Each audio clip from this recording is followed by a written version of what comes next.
சாப்பிட போகிறோம். பிள்ளைங்களுக்கெல்லாம் இட்லி வச்சாச்சு. இட்லி சாப்பிட்றாங்க. நானும் சாப்பிட போகிறேன். பசி வந்துருச்சு சகோதரிகளை. இங்கே பாருங்கள், இட்லி குருமா, கொண்டக்கடலை குருமா பண்ணியிருக்கு. அப்புறம் பிள்ளைங்களுக்கு ஹெல்த்தான ஒரு கொண்டக்கடலை காலையில் நல்லா வெவிச்சு, காலைக்கெல்லாம் தேவையில்லை சகோதரிகளை, அப்படியே வச்சுக்கலாம் நம்ம. அப்புறம் பாருங்கள், தக்காளி சட்னி கொஞ்சம் வச்சுக்கிட்டு சாப்பிட வேண்டியதான். என் பேரனுங்கெல்லாம் பாருங்க சாப்பிட்றாங்க. குட்டி பேரனை பாருங்க சகோதரிகளை, அவன் எனக்கு சாப்பிட்டு காட்டுறான் சகோதரிகளை. அவனை போல நான் சாப்பிடணுமா? அம்மா அம்மா இப்படி சாப்பிடணும். வேணாம், நீ சாப்பிடுங்க. நீ வயிறோம் கொடுக்குறீங்களா? தரீங்களா? எனக்கு கொடுத்துட்டுதான் சாப்பிடும். கொடு. எனக்கா?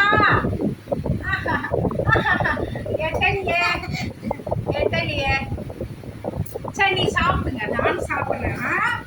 சாப்பிடலாம் சகோதரிகளே. ஒரு லைக் பண்ணுங்க சகோதரிகளே.